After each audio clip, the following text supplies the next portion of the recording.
Hello students, मैं पूजा आज फिर आपके सामने लेकर के आई हूँ इकोनॉमिक्स की कुछ नई सीरीज़। आज से हम शुरू करेंगे इकोनॉमिक्स को पढ़ना, थोड़ा सा समझना, थोड़ा सा पढ़ना। 11th में आपने इकोनॉमिक्स पढ़ा होगा, वो माइक्रो पढ़ा था आपने, माइक्रो इकोनॉमिक्स प्लस स्टैटिक्स। ये 12th है, यहाँ पर आप पढ़ेंगे macro economics plus Indian economy. Macro जैसे नाम से क्लियर है, एक माइक्रो होता है, माइक्रो मीन्स छोटा, है ना। तो मैक्रो मीन्स क्या हो गया, थोड़ा सा उससे बड़ा, पर टफ नहीं है। ये ना सोचा कि बहुत लेंदी है, आपको बहुत प्रॉब्लम होगी इसको समझने में, ऐसा कुछ भी नहीं है ना?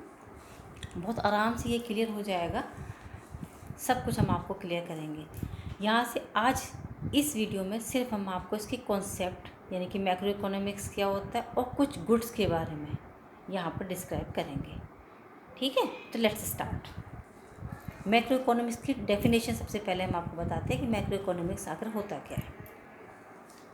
देखो, कुछ हमने नोट्स बना के इसलिए रखे हैं क्योंकि स्टडी मटेरियल इस टाइम पे आपके पास प्रोवाइड नहीं है, है ना। लॉकडाउन है, हो सकता है बहुत सारे बच्चों के पास बुक्स ना हो, इसलिए हमने लिख करके अपना प्रिपेयर किया हुआ है ये नोट्स। इसको आप इसकी अपना स्क्रीनशॉट लेना चाहें आप, एज विश आप इसका कर सकते हैं। क्लियर, चलते हैं हम चलते हैं मैक्रो इकोनॉमिक्स की साइड। मैक्रो इकोनॉमिक्स जैसे अभी हमने आपको बताया था कि मैक्रो इकोनॉमिक्स, मैक्रो मीन्स क्या होता है, बड़ा। इसका मतलब ये जो वो इकोनॉमिक्स है, ये डेफिनेटली कुछ बड़ी चीज़ों की स्टडी करेंगे, हम कुछ बड़ी प्रॉब्लम्स की स्टडी करेंगे यहाँ पर। तो वही हमने लिखा हुआ है, macro economics is the study of economic problems और एट अ मैक्रो लेवल और at the level of the economy as a whole. ठीक है, यहाँ पर कुछ हम ऐसी प्रॉब्लम्स के बारे में डिस्कशन करते हैं जो प्रॉब्लम नेशनल लेवल पर हो। क्लियर, ऐसी कौन सी प्रॉब्लम हो सकती हैं, जैसे हमने प्रॉब्लम लिख रखी, जैसे जीडीपी की प्रॉब्लम है, जैसे अनएम्प्लॉयमेंट की प्रॉब्लम है, जैसे इन्फ्लेशन और डिफ्लेशन की प्रॉब्लम है जो इस टाइम हमारे सामने आ रही है और आएगी।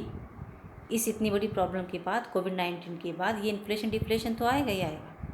उसके बाद रिलेटेड टू एक्सचेंज रेट बदलते हैं, है ना, डॉलर के हिसाब से रुपीज़ की वैल्यू का डाउन होना, बढ़ जाना, ये सारी चीज़ें। और फंड्स फॉर इन्वेस्टमेंट्स कि ये जो प्रॉब्लम है ये आ जाती है कि जो इतना बड़ा फंड है हमारे सामने, इन्वेस्टमेंट हम कहाँ पर करें। ठीक है, इस टाइप की प्रॉब्लम को हम जहाँ पर भी स्टडी करते हैं, जिसमें भी, उसे हम क्या कहते हैं, macro economics. I think this is clear. चलें आगे, चलते हैं फिर नेक्स्ट पर। ये कुछ एग्रीगेट्स हैं, aggregates of economic system. Aggregates means क्या होता है, पहले तो आप ये समझें। एग्रीगेट मतलब होता है एज अ होल, पूरा, बड़ा बड़ा। क्या लिखा हुआ है हमने, refers to the macro economic variables और the variable which represent the economy as a whole. ऐसे वेरिएबल्स जो इकोनॉमी को एज अ होल हम रिप्रेजेंट कर दें। जैसे एग्रीगेट डिमांड, 11th क्लास की माइक्रो इकोनॉमिक्स में आपने डिमांड का चैप्टर पढ़ा था। वो डिमांड सिर्फ एक पर्सन की डिमांड, इंडिविजुअल डिमांड के बारे में पढ़ा था आपने। ठीक है, यहाँ पर हम डिमांड कैसी पढ़ेंगे, यहाँ हम डिमांड पढ़ रहे हैं एग्रीगेट डिमांड। ठीक है, एग्रीगेट डिमांड मतलब डिमांड करेंगे, इसका मतलब एक्सपेंडिचर होगा।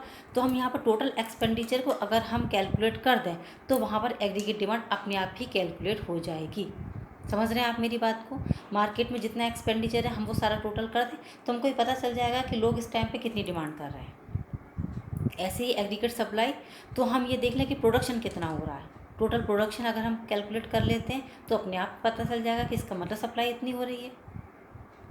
ऐसे ही एग्रीगेट कंजप्शन, कितना लोग कंज्यूम कर रहे हैं, कितना इन्वेस्टमेंट कर रहे हैं, डोमेस्टिक इनकम कितनी है और जनरल प्राइस लेवल कितना जा रहा है। कितना प्राइस लेवल है इस टाइम पे, प्राइस कितने हैं, बढ़ रहे हैं, घट रहे हैं, कितना हो रहा है, ये सारी चीज़ें हम इसमें कैलकुलेट कर लेते हैं, है ना। डोमेस्टिक इनकम तो बहुत क्लियर है, छोटी सी चीज़ है कि डोमेस्टिक टेरिटरी जो होती है ऑफ ए कंट्री, उसके अंदर मतलब इंडिया की बाउंड्री लाइन के अंदर जितनी भी इनकम जनरेट होती है विद इन 1 ईयर, उसे हम क्या कहते हैं, डोमेस्टिक इनकम।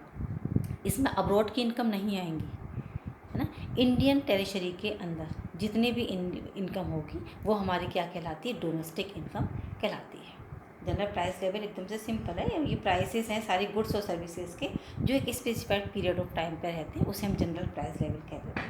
एग्रीगेट कंजप्शन एकदम क्लियर है ना आपको, कंजप्शन माने गुड्स और सर्विसेज का जितना भी कंजप्शन हो एक अकाउंटिंग पीरियड के अंदर। इन्वेस्टमेंट, ये भी इन्वेस्टमेंट्स आपको पता होते हैं कि ना, जो प्रोड्यूसर होता है वो अपने जितने भी उसकी इनकम होती है उसका इन्वेस्टमेंट करता है, चाहे वो स्टॉक में करता है या वो उसकी लैंड खरीदता है या और भी कुछ भी काम करता है, वो सारी चीज़ें इसके अंदर आती हैं। तो ये एग्रीगेट्स ऑफ इकोनॉमिक सिस्टम है। इतनी बात क्लियर हो गई मेरी।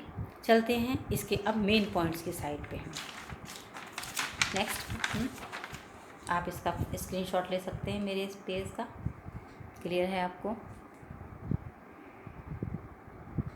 चलते हैं मैक्रो इकोनॉमिक्स, हम ये पढ़ेंगे स्कोप, भाई क्यों ज़रूरी है, आखिर हम क्यों रहे हैं ये सारे काम, है ना। तो ज़रूरी है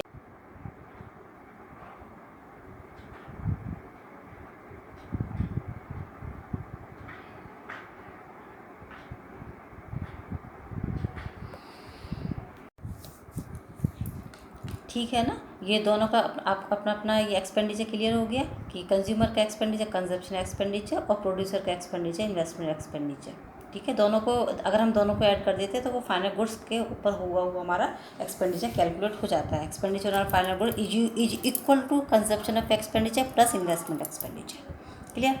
अच्छा एक और चीज़ कि फाइनल गुड्स को ये जो कैलकुलेशन होती है वो हमेशा हम जीडीपी के एस्टिमेशन में इंक्लूड करते हैं, ठीक है। ये हमेशा जीडीपी के एस्टिमेशन में इंक्लूड किया जाता है क्योंकि ये फाइनल गुड्स होते हैं, ओके।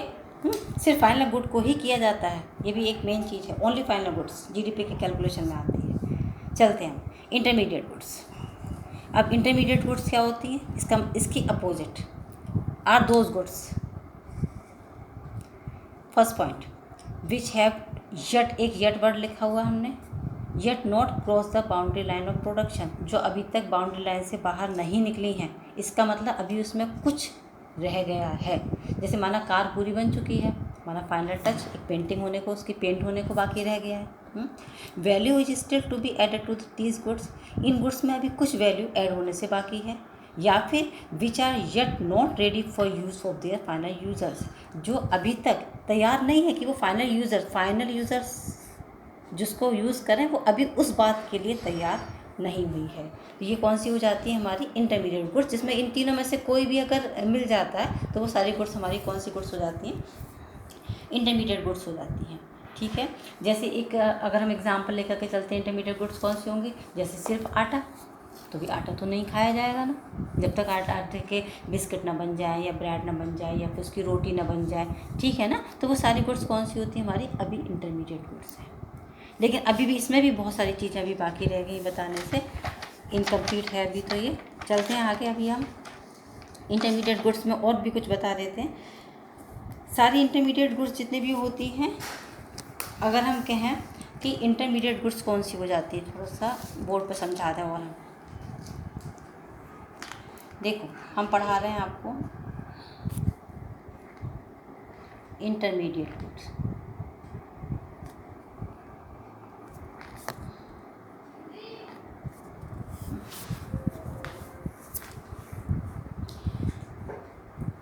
देखो इंटरमीडिएट गुड्स, एक के लिए वही गुड फाइनल हो सकती है तो दूसरे के लिए वो गुड इंटरमीडिएट हो सकती है ना।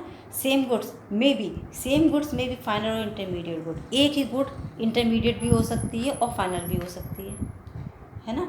जैसे शुगर है ना। शुगर जो होती है अगर वो बिस्किट वाली उसमें जाती है, कंपनी में जा रही है, तो वो उनके लिए क्या हो गई, इंटरमीडिएट गुड्स हो गई। लेकिन अगर वही शुगर हमारे घर में आ रही है तो वो तो रेडी टू कंज्यूम है ना, उठा करके लेके उसमें डाल दी चाय में, तो वो हमारे लिए कौन सी गुड्स होगी, फाइनल गुड हो गई। लेकिन उस कंपनी के लिए कौन सी हो गई, वो भी इंटरमीडिएट गुड्स हो गई।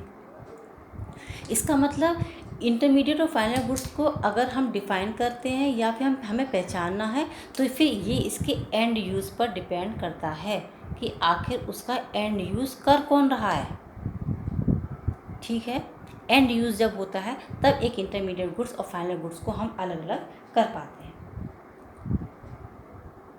समझ रहे हैं आप मेरी बात को। और बता दें, जैसे पेपर है ना, जैसे पेपर हमको बनाना है, जैसे पेपर एक स्टूडेंट ने परचेज़ कर लिया, फाइनल गुड है, उस पर उठाया और लिखना शुरू कर दिया उसको। लेकिन अगर उसी को पब्लिशर ने परचेज़ किया है तो पहले उस पर बुक पब्लिश होगी, तो उसके लिए क्या हो गया, वो इंटरमीडिएट गुड्स हो गई। समझ रहे हैं आप मेरी बात को, है ना। बहुत सारी चीज़ें होती हैं, बहुत सारे एग्जांपल्स हैं आपके सामने, बहुत सारे। जैसे आप थोड़ा सा भी अपना दिमाग दौड़ाना शुरू करेंगे तो आपको समझ में आएगा कि जो गुड आपके लिए फाइनल है वो गुड दूसरे के लिए इंटरमीडिएट है, ठीक है। और जो गुड आपके लिए इंटरमीडिएट है वो दूसरे के लिए फाइनल बन जाती है। ये किस पर डिपेंड करता है, ये इसके एंड यूज़ पर डिपेंड करता है कि इसको एंड यूज़ करने वाला कौन सा है ना। जो चॉकलेट आपके लिए फाइनल है, उठानी आपको खानी है, वही चॉकलेट अगर जो केक बनाते हैं, जो बेकरी का काम करते हैं, उनके लिए इंटरमीडिएट है, क्योंकि उसको उन्हें किस में यूज़ करना है, उनको केक में यूज़ करना है उसको। समझ रहे हैं आप मेरी बात को। तो ये इसके एंड यूज़ पर डिपेंड करता है। अब एंड यूज़ क्या होता है, एंड यूज़ ही जो लास्ट उसका यूज़ करता है, जो फाइनल यूज़र्स होता है, वही इसका एंड यूज़ कहलाता है। इसमें आपको ध्यान रखना पड़ेगा, ठीक है। जैसे अभी ने एक कार का एग्जांपल दिया, फिर हम बताते हैं कि purchase of A car always means the purchase of A final good, है ना। कार हमने परचेज कर ली तो क्या वो हमेशा ही हमारे लिए फाइनल गुड है, नहीं है ना। क्योंकि कार का एंड यूज़ क्या है, डिपेंड इस पर कर जाता है। अगर उसने हाउस होल्ड ने ख़रीदा है गाड़ी अपने लिए तो वो उसके लिए फाइनल गुड हो गई। लेकिन अगर किसी जैसे टैक्सी ऑपरेटर्स होते हैं, हमने बताया ना, टैक्सी ऑपरेटर वाले, उन लोगों ने ख़रीदा तो वो उनके लिए क्या है, वो उनके लिए प्रोड्यूसर गुड्स हो गई, तो उनके लिए ये अभी नहीं है, उनके लिए इंटरमीडिएट ही रहेगी। समझ गए आप मेरी बात को, ठीक है। तो ये दोनों चीज़ें अलग अलग होती हैं, बस इसका थोड़ा सा इतना समझ लेना, बस इसका एंड यूज़ कौन कर रहा है, बस एंड यूज़ के उस पर ही डिपेंड कर जाता है कि जो भी ये गुड्स है वो इंटरमीडिएट है या फिर वो फाइनल है हमारी। क्लियर है आप लोगों को, यहाँ कोई भी किसी तरीके की प्रॉब्लम नहीं होगी आई थिंक। अगर होगी भी तो आप मुझे बता सकते हैं, कमेंट बॉक्स में मुझे कमेंट कर देना, हम फिर से समझा देंगे एक और बार, ठीक है। एक और वीडियो बना देंगे, कोई ऐसी दिक्कत वाली बात नहीं है। चलते हैं आगे, हम दो गुड्स और रह गए, आपको 2 गुड्स और क्लियर करेंगे आज हम। अभी आपको आ जाते हैं हम थर्ड पॉइंट पर आ जाते हैं। एक और एग्ज़ाम्पल आया, जैसे कि वो होती है स्विंग मशीन, सिलाई मशीन होती है। तो स्विंग मशीन अगर हाउस होल्ड में आ गई, घर पे आ जाती है, हमारे लिए फाइनल गुड बन जाती है। वही स्विंग मशीन अगर सिलाई वाले जो टेलर होते हैं उनकी दुकान पे, तो वो उनके लिए इंटरमीडिएट हो जाती है या कैपिटल गुड बन जाती है ना, क्योंकि वो उससे प्रोडक्शन कर रहे हैं भाई अपना। समझ रहे हैं आप मेरी बात को, ठीक है। इस टाइप के आप एग्जाम्पल को अगर आप दिमाग में लेकर के चलेंगे तो बहुत सारी चीज़ें हैं। जैसे मिल्क है ना, मिल्क घर में आ जाता है, हमारे लिए फाइनल यूज़ हो गया, हमने उठा करके दूध को पीना है या फिर दूध की चाय बनानी है, कॉफ़ी बनानी है, राइट। वही दूध अगर हलवाई की दुकान पर जाता है तो वो उसके लिए इंटरमीडिएट गुड्स है, क्यों, क्योंकि उससे उसको मिठाइयाँ बनानी है, उससे स्वीट्स बनानी है उससे, ठीक है ना। इस टाइप के आप एग्जांपल्स आप दिमाग में रखें तो ये चीज़ें आपको क्लियर हो जाएंगी। बस एंड यूज़ कौन कर रहा है इसका, वो फाइनल गुड और इंटरमीडिएट गुड्स उसमें क्लियर हो जाएगा। चलते हैं हम आगे आपको कंज्यूमर गुड्स। अब कंज्यूमर गुड्स कौन सी होती हैं, तो कंज्यूमर गुड्स बिल्कुल क्लियर है, इसको कंजप्शन गुड्स भी कहते हैं, हमने ये लिखा हुआ है। तो those goods which are directly use for satisfaction of human wants, जो डायरेक्टली ह्यूमन वांट्स को सेटिस्फैक्शन करने के लिए यूज़ की जाती हैं। प्रोडक्शन नहीं होगा इससे, ध्यान रखेंगे इन चीज़ों का। इससे production not use for production of other goods, इससे हम दूसरे गुड्स को प्रोडक्शन करने के लिए यूज़ नहीं कर रहे हैं, हम सिर्फ ह्यूमन वांट्स को सेटिस्फाइड करने के लिए यूज़ कर रहे हैं, तो वो कंज्यूमर गुड्स होती हैं। कुछ काइंड्स में डिवाइड है ये, एक ड्यूरेबल होती है, एक सेमी ड्यूरेबल होती है, एक नॉन ड्यूरेबल होती है और एक सर्विसेज होती हैं। तो ड्यूरेबल समझते हैं, ड्यूरेबल होती है जो बहुत सालों तक चलती रहती हैं। एक कार खरीद लिया आपने, चलती रहेगी बहुत सालों तक, ठीक है। तो ये इसमें आ जाएगी आपकी ड्यूरेबल गुड्स में। सेमी ड्यूरेबल वो होती है जो कुछ टाइम बाद ख़राब हो जाती है, जैसे आपके कपड़े, ठीक है ना, 1 साल बाद 1.5 साल बाद आपके ख़राब हो जाते हैं, सेमी ड्यूरेबल में आ जाएगा। नॉन ड्यूरेबल या फिर सिंगल यूज़ में कौन सी, ये आपके ना जो आप लोग खाना पीना जो आपका होता है, या फिर जैसे मेरे हाथ में ये स्केच लगा हुआ है ना, ये आपने यूज़ हो जाएगा, उसके बाद इसको रीयूज़ नहीं कर सकते हो ना, ख़त्म हो जाएगा ना, तो ये सिंगल यूज़ में नॉन ड्यूरेबल चीज़ें आ जाती हैं। फिर सर्विसेज आते हैं, सर्विसेज में जैसे डॉक्टर की सर्विसेज हैं, लॉयर की सर्विसेज हैं, आपकी टीचर की, जैसे हम आपको पढ़ा रहे हैं, इस टाइप की सर्विसेज हैं, ये सर्विसेज इसमें आ जाती हैं। ये कंज्यूमर गुड्स, कंजप्शन गुड्स आ जाते हैं, ये तो मुझे लगता है इतना से क्लियर हो जाएगा आपको। आ जाते हैं एक और इम्पोर्टेंट चीज़ आपकी कैपिटल गुड्स पर। तो भाई कैपिटल अकाउंट्स के स्टूडेंट है, कैपिटल आपको बहुत अच्छे से पता है कैपिटल क्या चीज़ होती है, ठीक है। डेफिनेशन में लिखी हुई है, are those goods which are used in the process of production, ये प्रोडक्शन में काम आएंगी फॉर सेवरल ईयर्स, कई सालों तक, and which are of high values, ये वो गुड्स होती हैं जिनका प्रोडक्शन से कोई लेना देना नहीं है, ये वो गुड्स जिनका प्रोडक्शन से ही लेना देना है। जैसे हमने प्लांटर मशीनरी का एग्जांपल दे रखा है यहाँ पर, आप इसमें कार का एग्जांपल भी दे सकते हैं। कार वो जब इसे ये एज अ टैक्सी चलाया जाएगा उससे प्रोडक्शन होगा, ठीक है। जैसे अच्छा अब इसमें आ जाती है मेन चीज़ें। All machines are not capital goods, जितनी भी मशीनें होती हैं वो सारी कैपिटल गुड्स नहीं हो सकती, क्योंकि कैपिटल गुड के लिए क्या होना ज़रूरी है, उससे प्रोडक्शन होना ज़रूरी है, और सारी मशीनों से प्रोडक्शन हो ये तो पॉसिबल नहीं है ना, है ना। इसलिए सारी मशीनें कैपिटल गुड्स में नहीं आ सकती। लेकिन all capital goods are producer goods, जितनी भी कैपिटल गुड्स होती हैं वो उनका प्रोड्यूसर गुड्स होना कंपलसरी है, क्योंकि कैपिटल गुड उसी को कहते हैं जिससे प्रोडक्शन हो रहा हो। समझ रहे हैं आप मेरी बात को? कैपिटल गुड्स किसको कहते हैं? जिनसे प्रोडक्शन हो रहा हो। तो सारी कैपिटल गुड्स का प्रोड्यूसर गुड्स होना कंपलसरी है, लेकिन सारी मशीनें कैपिटल गुड हों ये बिल्कुल भी ज़रूरी नहीं है। लेकिन all producer goods are not capital goods, जितने भी प्रोड्यूसर गुड्स हैं वो कैपिटल गुड्स हो जाएं ये भी पॉसिबल नहीं। बड़ा कंफ्यूज हो गए होंगे ना मेरी ये सारी बातें सुन करके, ये हो क्या रहा है समझा रहे हैं हम आपको। देखो प्रोड्यूसर गुड्स क्या होती हैं, हमें प्रोडक्शन ही तो करना है ना। जैसे माना चलो एक एग्जांपल लेना, हम बेकरी का काम करते हैं, है ना। बेकरी का काम करने में प्रोड्यूसर गुड्स की ज़रूरत पड़ेगी। सबसे पहले हमको चाहिएगी जैसे व्हीट फ्लोर। ये बताओ मुझे, व्हीट फ्लोर क्या कैपिटल है क्या कैपिटल? नहीं है ना। कैपिटल में क्या आता है? फिक्स एसेट्स आती हैं, तो वो नहीं हो सकती है। एक बहुत सिंपल सा एग्जांपल दे दिया हमने आपको, लेकिन फिर भी हमारा प्रोडक्शन तो हो रहा है ना, तो ये प्रोडक्शन कैपिटल गुड नहीं कहला सकते, ठीक है। वीट चाहिए हमको, उसमें शुगर चाहिए, कैसे कहते हैं कि हम ये कैपिटल गुड्स हैं। कैपिटल गुड्स हो नहीं सकते। कैपिटल गुड्स कौन सी होती हैं? जो फिक्स एसेट्स होंगी हमारी, है ना, हाई वैल्यूज़ की होंगी, ये लिखा हुआ है हमने।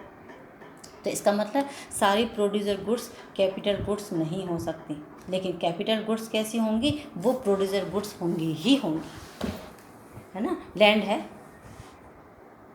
ना, कैपिटल में आ गया, प्रोडक्शन होगा नहीं होगा लैंड से हमारा, है ना। समझ रहे ना आप मेरी बात को? क्लियर है ये मेरी यहाँ पे ये पॉइंट्स आप लोगों को? क्योंकि इस टाइप के क्वेश्चन जरूर आएंगे आपके इको में कि ये गुड्स किसका किसमें, ये क्वेश्चंस आपके जब आप पढ़ोगे आपको समझ में आने लगेंगे। All producer goods are not capital goods, why question ही बन गया। तो आपको मेरी बात यहाँ पर क्लियर हो गई होगी। ये सारी मशीनरी जितनी भी होती है वो कैपिटल गुड्स नहीं हो सकती, क्योंकि कैपिटल गुड्स कैसी होती हैं? कैपिटल गुड्स हमेशा ड्यूरेबल गुड्स होती हैं, ठीक है। और ये क्या होती हैं? Which are used at producer goods not as consumer goods. ये प्रोड्यूसर गुड्स में यूज़ होती हैं, कंज्यूमर गुड्स में यूज़ नहीं हो सकती हैं। इसलिए all capital goods are producer goods, but all producer goods are not capital goods. I think this is clear to you. समझने की और कोशिश करें, आपको क्लियर हो जाएगा, ठीक है। आज के लिए बस इतना ही। नेक्स्ट वीडियो में हम आपको इन्वेस्टमेंट, कॉन्सेप्ट ऑफ इन्वेस्टमेंट और डेप्रिसिएशन, इस चैप्टर का ही नेक्स्ट पार्ट लेकर के आपके सामने आएंगे। मेरे वीडियो देखने के लिए आपको thank you so much.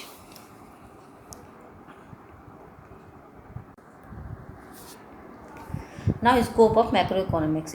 Scope means इसकी इम्पोर्टेंस कि मैक्रो इकोनॉमिक्स की आखिर हमको ज़रूरत क्यों है ना, क्यों कैलकुलेट करते हैं।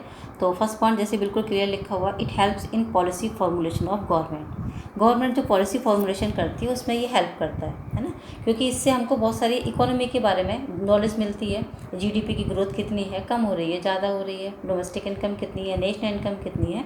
उसके बाद जो गवर्नमेंट है हमारी वो पॉलिसी फॉर्मुलेशन करती है, तो गवर्नमेंट की हेल्प के लिए। सेकेंड पॉइंट आया था, it provides basis for the micro economics study. जो माइक्रो इकोनॉमिक्स की स्टडी होती है उसका बेस है ये, ठीक है। माइक्रो इकोनॉमिक्स जैसे बताया, जैसे उसका नाम है, माइक्रो मीन्स वो छोटे स्केल पर किसी की स्टडी करता है, और हम ये इस वाली मैक्रो में क्या करते हैं, उसी को वास्ट लेवल पे करते हैं। और क्या आ जाता है, it help to understand the distribution of income, और ये इनकम की डिस्ट्रीब्यूशन में हमारी हेल्प करता है, ये समझने में हमारी हेल्प करता है कि आखिर इनकम का डिस्ट्रीब्यूशन हो किस तरीके से रहा है, ठीक है। चलते हैं आगे। एक बहुत इम्पोर्टेंट चीज़ की साइड इस चैप्टर का बहुत इम्पोर्टेंट एक पोर्शन पढ़ाने जा रहे हैं हम आपको, टाइप्स ऑफ गुड्स।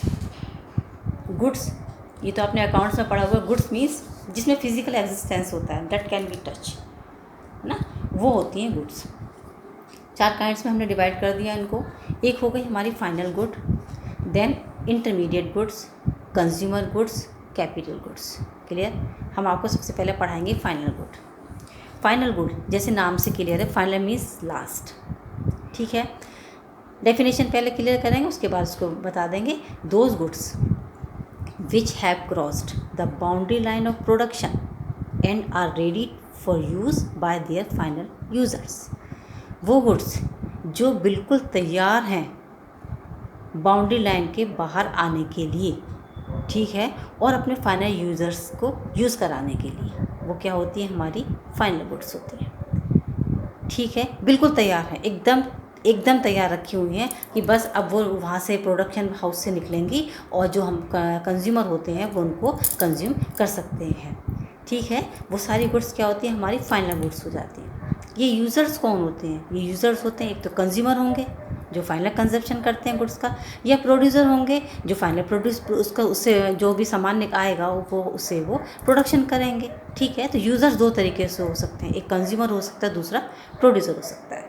ठीक है, अच्छा, और समझाएं हम अभी आपको फाइनल गुड्स क्या चीज़ होती हैं। ये जो फाइनल गुड्स क्या होंगी, जैसे कि आप कोई भी एग्जांपल ले सकते हैं। जैसे इसके अंदर, जैसे माना, चलिए हम कार का एग्जांपल लेके चलते हैं। एक कार है, कार बनाने वाली कंपनी है कोई भी, उसने कार बनाई, कार एकदम रेडी तैयार खड़ी हुई है अंदर, है ना। जब वो कार बाहर निकल के आएगी, अगर उसे किसी कंज्यूमर ने ले लिया तो वो कंज्यूमर गुड्स हो गई। अगर उसको किसी जो डीलर होते हैं उन लोगों ने ले लिया तो वो प्रोड्यूसर हो गया, उसने ले ली। है दोनों के लिए फाइनल गुड्स, उसको आकर के यूज़ ही तो करना है, वो रेडी है यूज़ करने के लिए। बाहर आकर उसमें हमें कुछ भी नहीं करना, कोई चेंजेस नहीं करने किसी भी तरीके के। वो ऐसी गुड्स कौन सी गुड्स होती हैं, फाइनल गुड्स होती हैं। आपको मेरी बात बिल्कुल क्लियर हो रही है? फाइनल गुड्स कौन सी होती हैं, है ना। और जैसे और छोटे छोटे एग्जाम्पल लेकर के चलते हैं। जैसे कंज्यूमर गुड्स और कौन सी हो सकती हैं, जैसे ब्रेड बटर हो गए, कंज्यूमर गुड्स हैं, लेकर के आए, उन्होंने कंज्यूम कर लिया, हो गया काम ख़त्म। प्रोड्यूसर गुड्स कौन सी होती हैं, जिससे वो प्रोडक्शन करते हैं। प्रोड्यूसर गुड्स कौन सी होंगी, जो प्रोडक्शन में काम आती है। जैसे आप ट्रैक्टर का एग्जाम्पल ले सकते हो। जैसे ट्रैक्टर आया, है ना, ले लिया। ट्रैक्टर किसके काम आता है, प्रोडक्शन के, है ना, फार्मिंग में काम आता है कि नहीं आता, तो वो क्या हो जाती है हमारी, वो प्रोड्यूसर गुड्स हो जाती हैं।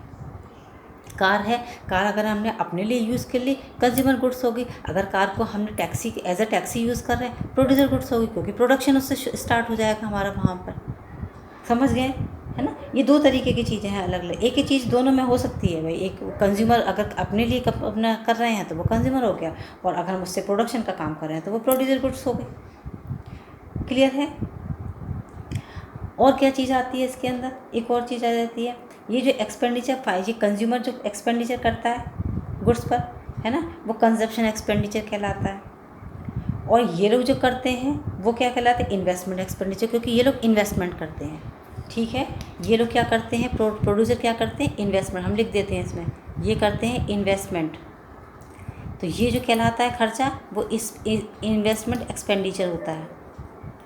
और ये क्या हो जाता है हमारा, ये होता है हमारा कंजप्शन एक्सपेंडिचर।